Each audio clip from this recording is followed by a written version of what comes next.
In today's show, I'm joined by Kevin Pelton of ESPN. We're going to talk about draft prospects for the upcoming 2020 NBA draft. Michael Bolton. Let's get to it. Let's get to it, indeed.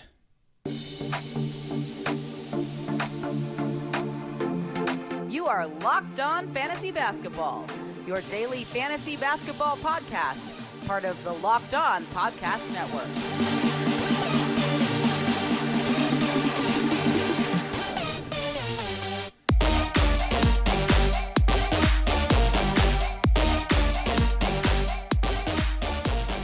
Hello and welcome to the Locked On Fantasy Basketball podcast brought to you by Basketball Monster. My name is Josh Lloyd and I am the lead fantasy analyst at basketballmonster.com and at Yahoo Sports Australia. And you can find me on Twitter as always at redrock_bball and on Instagram at Locked On Fantasy Basketball. If you want to make sure you never miss a show, subscribe. Hit the subscribe button down below. Subscribe on your favorite podcast app as well and you'll never miss a show leading up to the NBA draft, free agency and into fantasy drafting season. And another way to get some great info and a great community, we're over 400 members in there now, is my new fantasy basketball Discord server. You'll find the link in the description and in the show notes of the audio version of this podcast.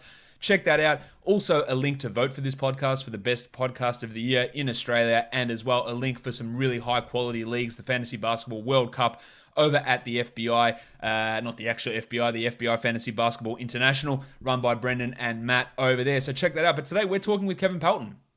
We're going to be talking Tyrese Haliburton, Patrick Williams, Precious Achiuwa, Devin Vassell, and a couple other blokes chucked in there as well. So we might as well get Kevin in to talk about them right now. Kevin, welcome back. It's been a while since you've been on the podcast. Welcome back to the show. It has been entirely too long. Thanks for having me. No problem at all, but I've just... Take two. Kevin, welcome to the show. It's been a while since you've been on. Entirely too long. Thanks for having me back. Yeah, it's we're really close here to the NBA draft, and it's good to have you on because some of the people I've spoken to, we've been talking about the NBA draft, a lot of scouting perspective. You've got a lot of draft models that you look at in terms of looking at these players, and we're going to get some different perspectives on some of these guys here because one of the guys that you want to talk about here is a player that numerous of the other guests that I've had on have been lower on than consensus. So I'm really interested to hear your take on this guy, and that is Tyrese Haliburton, the sophomore point guard from Iowa State. His numbers and his measurables, they look pretty good. Like 6'5", great height for a point guard. The steal rate, phenomenal. Great assist numbers, high 3-point percentage. He's been the number one player in terms of people who are down on him. Everyone that I've asked, that he has come up the most. Now you are higher on him. So sell me on Tyrese Haliburton. Yeah, Zach Lowe said the other day on his draft preview podcast that Tyrese Haliburton seemed to be constructed for him to like as a player, and he definitely, was built in the lab for statistical projections to be all over him. He was someone who first popped in my model as a freshman when he wasn't really. It was like someone you were watching for years down the road. Maybe a 3 or 4 year guy who eventually could have NBA potential. And that changed pretty rapidly. So his freshman year at Iowa State, he's playing a relatively small role in the offense. They've got some veterans like Mariel Shayok that are, playing a leading role. And, he's basically just spotty up. He wasn't even their best prospect. It was Talen Horton-Tucker among the freshman class, who everybody was watching last year. He was drafted by the Lakers in the second round. And then he goes to the FIBA U19 championships and all of a sudden has the ball in his hands and just blows up. And, I've seen this happen several times where a young player pops in the projections and it takes a while for the rest of the world to kind of come around on them. The example I always go back to is, I remember having a conversation near the end of his freshman season. I was consulting at that point for the Indiana Pacers. Like, it would be great if Kawhi Leonard came out in the draft and we could try to target him in the second round or, something like that, because, he was someone that stood out but wasn't yet really on the scouting radar. And in the next year, he becomes Kawhi Leonard, although he didn't go as high in the draft as we all thought he was going to. And so this is a story that happens sometimes. And, Haliburton has ended up kind of not far in the mock drafts from where he is and has always been in my projections. Although, clearly based on the conversations that you're having, there is still a greater degree of skepticism by people that aren't as vested, don't invest as much in statistical projections. In addition to what you said, I think, what stands out someone who plays an extremely efficient style, particularly his freshman season where it was a really low usage rate, but high efficiency as a scorer. And, I think what drives a lot of the polarizing nature of his game is that if you're someone who views, okay, if we're going to use a top 5 pick, we need to have someone who's got the potential to be a conventional star, then yeah, Tyrese Haliburton isn't that player. Even last season when, a lot of those players left Iowa State and he was more the guy, still wasn't a particularly high usage player compared to, Anthony Edwards and LaMelo Ball and the other players we're talking about in this range. But, I think that sometimes we can undervalue, role players who just elevate your team in terms of, both ends of the court. Your floor is dramatically higher. And those guys, when you have the right other talent around them, when you do have those players who are capable of creating their own shots, can be extremely valuable. So that's the role I see for Haliburton, that he's going to be someone who is going to be better on a good team than he is on a weaker team. Really nice complementary piece, particularly I think if you have someone who's kind of a ball-dominant shooting guard, which isn't really the top of this year's draft, but I think there are some places he could make sense. Well, that's exactly sort of how I see it as well. That on a good team, he makes sense as a connector piece, a secondary ball handler. Because you look at some of his numbers, and I'm not sure how your model takes this into account, but the fact that he got to the free throw line 71 times in almost 60 games is comically low. Like, that is a ridiculously low number for a guy that if you had him as a primary ball handler, you'd be absolutely frightened that nothing's going to work. So if the Knicks go, you're our starting point guard. If the Pistons go, you're our starting point guard, there's probably going to be some problems there. But if he goes to a team where he plays alongside a guy, he goes to Phoenix and plays alongside Devin Booker, assuming this Chris Paul trade doesn't end up happening, whatever's going on there, it makes more sense because he doesn't need to be that primary guy with the ball in his hands. And he can work off, and he can create, and he can spot up and shoot if he has to create everything himself. I think that's where the big worry comes in for me. And it seems like we're fairly aligned on that with him. Yeah, I just looked this up in my database. Projected free throw rate would be in the bottom 10 of all prospects in my database. Yeah, it's extraordinarily low. He had over 2 years in college, it was 17%, which is it's unbelievable. Like if you've got prospects coming in at under 30%, you go, it's a little bit low, but this is even lower than that. The other guy that you're higher on here is Devin Vassell, a player who is really, really strong shooting pedigree, coming out 42%. Across 2 years in college. We've spoken about him a few times on the show. Opinions seem to vary with him quite a bit. The steal rate was a big increase in his second year as well. We saw his usage rate really stay the same, but the amount of playing time that he got increased, and that's the big reason there. So while Vassell's numbers don't pop really, apart from the high 3-point shooting numbers, what is it about him? And where are we talking with him? Because he has been in that 5 to 10 range. I could see him going even as high as 4. I saw someone have a mock draft, had him at number 1. Where are you looking at Vassell, and what's popping for him for you? Yeah, I think similar to Haliburton in that he's not someone you want to put the ball in his hands a whole lot and create his own offense, but put him into that 3-and-D role that it seems like every team in the NBA needs, and I think he fits very well. Particularly, you mentioned the steal rate. That's an extremely important thing for prospects. It's tough to say why that is. One of the theories that's out there is that steal rate is kind of it's an indicator of your ability to read plays, and therefore that's something that's translating above and beyond just the steals you generate.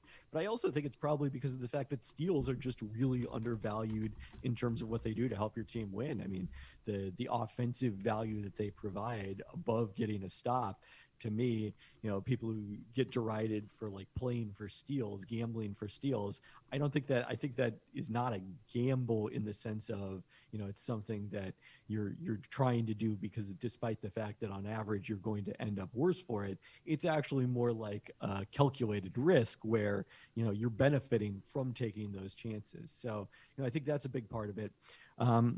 Watching him play, he reminds me a lot of Danny Green, I think. Obviously much higher. He's going to go much higher in the draft than Green did, who was a second-round pick as a 4-year player out of North Carolina, despite being an important part of a championship team there, as he has been in the NBA. Comparing those two guys, I think Vassell has probably better potential in terms of ball handling. He is comfortable putting the ball on the ground a couple of times, getting to a pull-up jumper when teams close out strong. I think in the NBA, you're probably going to want to encourage him to shoot a sidestep three instead of shooting that pull-up two, because, those have been shown to be more valuable shots. But, I think someone who just, again, comes in, plays a role, fits in, and can help you win. Now, you mentioned steal rate being important, and Vassell's steal rate last year, 2.8%. I'm just going to throw this here to you now. Someone like Achiuwa, who is considered the best defensive perimeter player in this class by many, his steal rate is very, very low. It's under 1.7%. So is that a red flag there? It's definitely a caution flag, and it's a big reason why Okoro doesn't come out as well in my statistical projections as Vassell does. I mean, he rates as kind of based purely on the stats, like an end of the first round, top of the second round guy. When you factor in where he is in the ESPN top 100, that's also a part of my consensus projections. He's at the late lotto, but behind Vassell and a couple of other guards, wing players who are in that mix. Now you can be a valuable defensive player even without getting steals. We've seen that Klay Thompson is sort of the patron saint of this. Avery Bradley is another guy who has never come out particularly well in the all-in-one stats because of his low steal rate, but has had at times a really positive impact on his team's defense because of his on-ball defense. But generally speaking, I think teams tend to worry too much about on-ball defense and not enough about kind of that team defense and the opportunities that steals create. I think the on-ball defense argument is because we see how flash that looks when a guy is going one-on-one against someone, and if you are able to stifle them, then or you don't get put on a highlight clip over on SportsCenter, then people go, look at that, he stopped that guy one-on-one. That's great, which is great out in the park, but that's not what NBA basketball is all about. You have to be able to do both of those things, and playmaking defense is something that doesn't get as talked about, I guess, as much in that area. So that is, I've got Vassell ahead of Okoro as well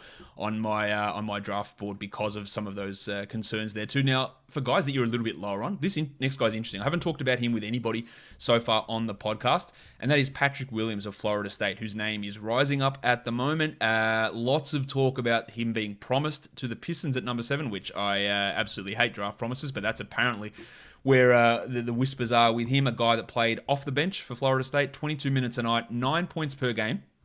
Steal and block numbers are pretty good. A steal and a block per game in 22 bench minutes is not bad. Low volume 3-point shooter, but a good free throw shooter. What is it that you're not liking about him, and at that potential, let's say 7 to 12 range, where it looks like he's almost definitely going to go?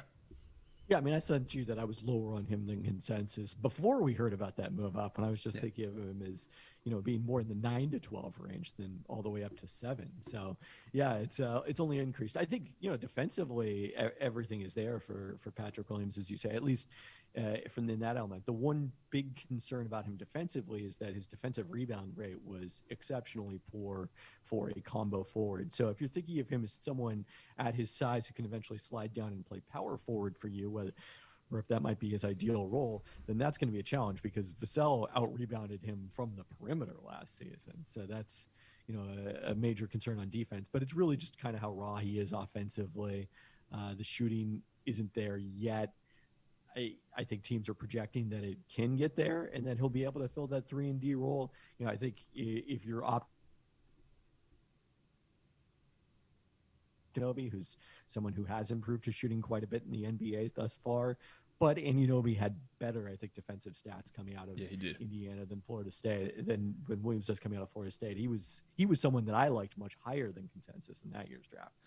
Williams, I don't know how much this is true, but this is part of my, I guess, theorizing with it, is that people look at Patrick Williams and they go, okay, he's a 6'8", 6'9", wing, power forward type player who put up some interesting defensive numbers, and maybe the shot gets there. Hey, I know someone who was a wing that went to Florida State who had really good defensive numbers and shot may get there, and his name is Jonathan Isaac. Are they the same player? And I think that people will often put those two things together. Well, Isaac did this, and maybe then Williams can become Isaac in the NBA, whereas I don't think they're anywhere near that same level of prospect. Do you think there's a little bit of that similarity of like same position, same school, same raw offense and projectable defense component to it? I think it's inevitable that those kind of subjective factors go into it. I mean, I know that that's something that happens with me. Even if you watch a guy who has the same number, I think you can start to see some similarity in that regard. I do it with And Paul Reed and Paul Millsap because they're both called Paul. I mean, definitely with guys who play with the similar positions and went to the same school, I think that happens all the time. That's one of the things that I like about statistical. The comps aren't necessarily great for prospects because of the fact that there's just not that large of a pool. They don't end up that telling, but at least it can strip that kind of completely subjective component over it. I mean, if I compare those two guys, and Isaac is someone else who I was probably higher on than consensus. I think I had him like maybe third on my board that year after Lonzo and Markelle Fultz. And, clearly much too low on Jason Tatum and Donovan Mitchell, among others. But the big difference is Isaac is much bigger, has grown into someone who now probably could play center. I think he's a legit 7-footer at this point because he's kept growing. I mean, maybe Williams will as well. He's also, particularly young among this year's top prospects, but you can't count on that kind of development. And I think he's more, at best going to end up a 3-4, not a 4-5. Yeah, I would say that's the case. Yeah, Isaac is minimum 6'11". Yeah, and you're right, pushing to that 7-foot mark. Interesting name you brought up in those past projections from that draft. I was higher on Isaac as well. But Donovan Mitchell ties back to something we talked about earlier. He had a really high steal rate coming out of Louisville, and that was one of those things where there's something interesting with that, and I don't hang my hat on it, but it's like something when you want to look at underrated prospects is that steal rate, and he had a high one there, and it has translated into some pretty good production. Doesn't always work, but an interesting name nonetheless. To talk about now, this next guy. Now, I don't know where I sort of sit with Williams. Actually, before we go on, then with him, I think he's probably a lottery guy, but I'm not certain. But would you have him out of the top 20? Like, how down are you on him? Yeah, I would say I'm not quite that low on Williams. When I was putting together my draft tiers, which are, kind of my subjective takes on people that incorporate these statistical projections, but also, the scouting and everything like that, I put him in the top half of my 5th tier, the 5A tier. So that was like guys 13 through 18 basically in the draft. The other guy is someone that we are equally down on, and that is Precious Achiuwa from Memphis, 6'9", center, 21 years of age. And I think nearly everyone that I've spoken to, apart from one person who was a little bit higher on him than most, are a little bit down on Precious. And most of that seems to be his own perception of his offensive talents and role. I think that might be a guy without a real position in the NBA who doesn't necessarily fit in offensively. He averaged 16 points per game. He shot under 60% from the line, which is not a great number. Block numbers are fine. I think there is some defensive talent there, but why or how down are you? Because I've got him in the second round. Are you that low on Precious? No, I put him in the back half of my 5th tier. So that's basically filling out the end of the first round. I mean, I do think at some point, the defensive potential is strong enough that you have to hope. Like I can envision what it is NBA decision makers who see him as a lottery pick or scouts who see him as a lottery pick see, which is, he's switchable defensively, has great feet, can keep up on the perimeter. There was a nice highlight of him blocking a shot on the perimeter, I think on a switch in the grade A mock draft that we posted this week on ESPN.com that I did with our draft experts, Jonathan Gavoni and Mike Schmitz. And, then offensively, like, if you can put him in a box where he's just rolling hard to the rim and finishing at or above the rim, like that works. Like there's kind of the Montrezl Harrell comparison. And one thing I noted when I wrote about in that tiers piece is like Montrezl Harrell wasn't that guy in Louisville. He was also someone who kind of tried to do too much offensively. And, it probably worked a little better for him as a more experienced player than it did for Achiuwa as a freshman last year at Memphis in his one season. But, that was, if you would have told me then that Montrezl Harrell was going to be what he is now, it would have been kind of a surprise to me. I wasn't that high on Harrell in the draft. So I get what people are seeing, but I think you're absolutely right in terms of, the other aspects of what he was doing offensively. There's not a lot of touch there. If you get him away from the basket, his shooting percentage drops in a real hurry. Kind of fancied himself a three-point shooter at times. I don't think that's his game at all. As much as we focus on spacing, that if it's not what you're good at, it still shouldn't be what you're doing if you can be effective as a roll man and have kind of vertical spacing that way.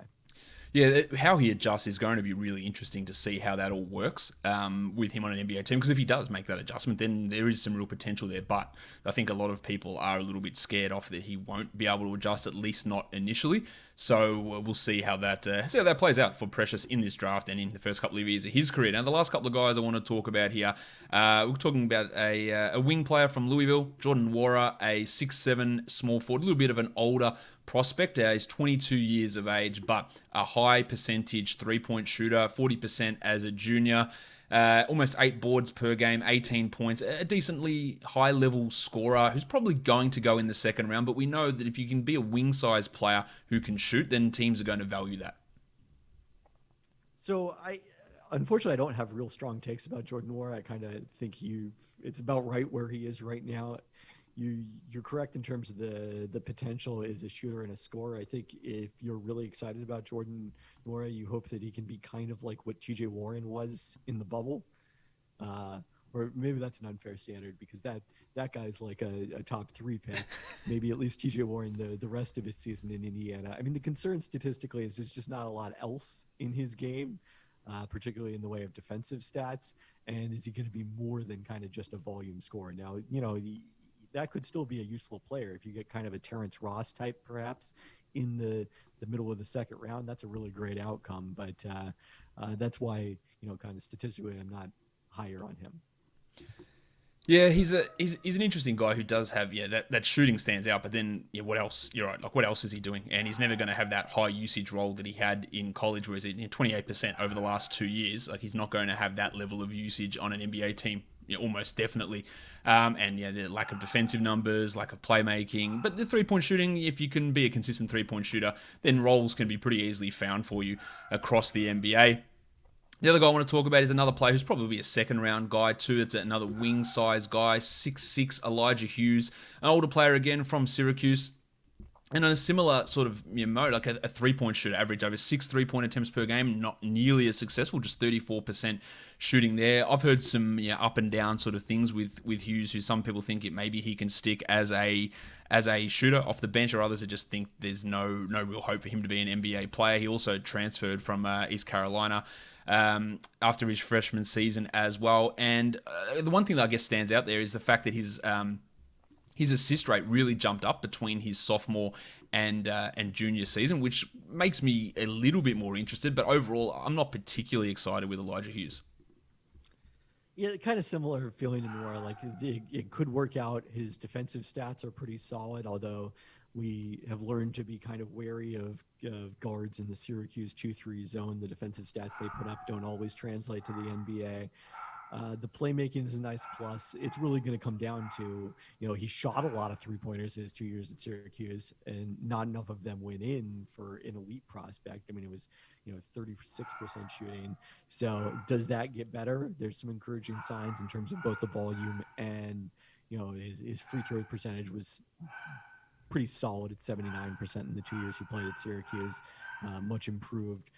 Between his freshman year at East Carolina, then his after a redshirt year, the sophomore year, and then finally his junior year at Syracuse. So, if he continues that trajectory of development, that could portend good things for him as a shooter, because we do tend to find that free throw percentage is an important part of predicting what your three-point percentage is going to look like as a pro. Yeah, so he's made consistent improvements in that as well. Go from 68 to 81 in those 3 seasons. He's a big step forward, and hopefully that leads to the shooting continuing to improve, because obviously the willingness to shoot is there, and we just got to hope that for his sake, or for whoever drafts him, that the percentage then follows along with it. But he's probably just a mid-second round guy, I'd be guessing, and real chance that most of those guys don't actually end up working out in the NBA. Kevin, I'm going to let you go there, because just as we're recording, there has been an interesting tweet come out saying that Russell Westbrook wants out of Houston. I'm sure you're going to have to go and investigate that and work out what all that means. So we'll see what all happens there. But thank you for coming on and talking about some draft prospects with me. No problem. Enjoyed doing it. And that'll do it for today's podcast. That's going to do it for all of the NBA draft expert shows that we're doing. We're going to do some draft mailbags and some mock drafts, different types of mock drafts leading up to the NBA draft as well. And if anything does happen with this Russell Westbrook situation, when the trades open up next week, of course, we'll be covering that as well. Don't forget, subscribe Apple Podcasts, Google Podcasts, Stitcher, Spotify, and on YouTube, guys. We are done here. Thank you so much for listening, everyone. See ya.